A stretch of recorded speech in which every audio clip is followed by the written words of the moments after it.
ప్రధానంగా ఆర్థిక పరమైనటువంటి అంశాల మీద కానీ, వృత్తిపరమైనటువంటి అంశాల మీద కానీ, విద్యారంగం మీద, పాఠశాలల మీద కానీ విచ్ఛిన్నకరమైనటువంటి విధానాలు అమలు చేసినటువంటి పరిస్థితి మనందరికీ తెలిసిందే.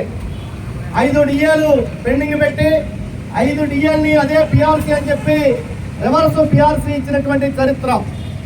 అదేవిధంగా ఉపాధ్యాయుల మీద అనేకమైనటువంటి బోధనేతర పనులు పెట్టి, యాప్లు పెట్టి, అదేవిధంగా కరోనా టైంలో పిల్లలు లేనటువంటి సందర్భంలో కూడా మన మీద కక్ష సాధింపుగా పాఠశాలలకి పంపించి కరోనా సోకి అనేక మంది చనిపోవడానికి కారణం కూడా అయిందని కూడా ఈ సందర్భంగా తెలియజేస్తారు.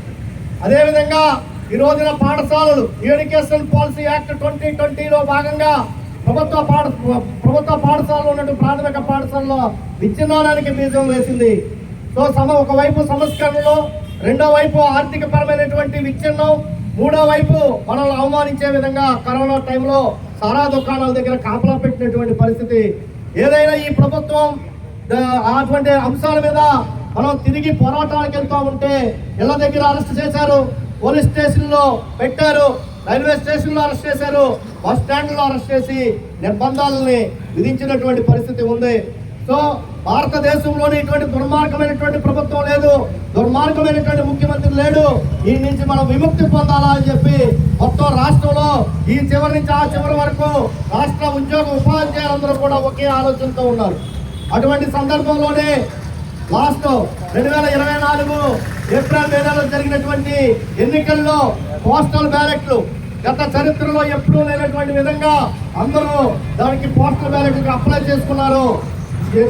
అత్యధిక పర్సంటేజ్ నమోదు చేసుకుంటమే కాదు, ఓట్లు వేసే సందర్భంలో కూడా ఇక్కడ లేదు అక్కడ ఉందంటే అక్కడికి వెళ్ళి, అక్కడ కాదు ఈ జిల్లాలో ఉందంటే ఇక్కడికి వెళ్ళి, ఎక్కడ పడితే ఎక్కడ ఉంటే అక్కడ ఓట్లు నమోదు చేయించుకోవడమే కాదు అత్యధిక పర్సంటేజ్ కూడా ఓట్లు వేశారు.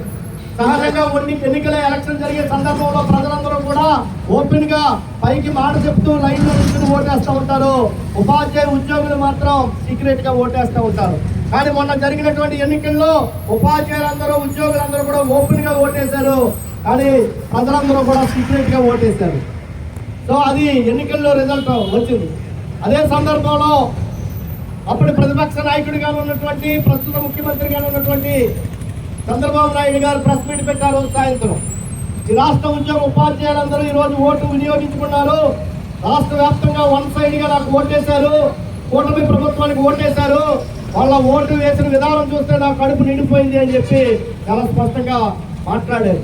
అంతేకాదు మన ప్రభుత్వం, గత ప్రభుత్వం ఏదైతే డిఎల్ఏ పిఆర్సీ కింద ఇచ్చి రివర్స్ పిఆర్సీ ఇచ్చారో, మన ప్రభుత్వం వస్తే కనుక మంచి పిఆర్సీ వేస్తాం, మంచి రిలీఫ్ పిఆర్సీ వచ్చేలోపు ఇంటీరియం రిలీఫ్ ఇస్తారని చెప్పి, టైం టు టైం డిఎల్ ఇస్తారని చెప్పి, ఆర్థిక బకాయిలు విడుదల చేస్తారని చెప్పి, 11వ పిఆర్సీ ఎరియర్లు ఇస్తారని చెప్పి ఆ ప్రకటనలో కానీ లేదా ఎన్నికల ప్రచారంలో కానీ చాలా సందర్భాల్లో ఆయన చెప్పినటువంటి మాట మనకి ఉంది.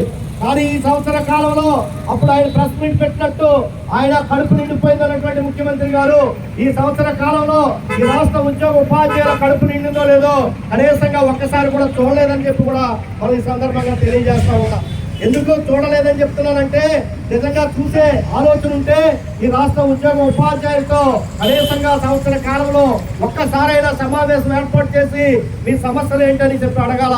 కానీ అడగలేనటువంటి పరిస్థితి ఉందని చెప్పి కూడా ఈ సందర్భంగా తెలియజేస్తా ఉన్నాను. అదేవిధంగా ఒకవైపు ఈ సంవత్సర కాలంలో సంవత్సరం పూర్తయింది, 3 డిఏలు పెండింగ్ ఉంది, 4వ డిఏ జూలై 1 నుంచి కేంద్ర ప్రభుత్వం ఇవ్వడానికి సిద్ధంగా ఉంది. కానీ ఇప్పుడు వరకు ఈ సంవత్సర కాలంలో 1 డిఏ కూడా ఇవ్వలేనటువంటి పరిస్థితి.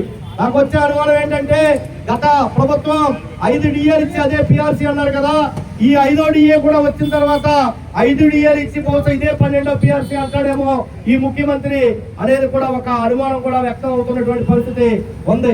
గత ప్రభుత్వ కాలంలో 24,000 కోట్ల రూపాయలు ఆర్థిక బకాయిలు, అది సరెండర్ లీవ్ కావచ్చు, పిఎఫ్ కావచ్చు, ఏపీజీఎల్ కావచ్చు, గ్రాడ్యుయేట్ కావచ్చు, లీవ్ ఎన్కేస్మెంట్ కావచ్చు, 24,000 కోట్ల రూపాయలు బకాయిలు ఉన్నాయని చెప్పి అనేక ఉద్యమాలు చేశాం.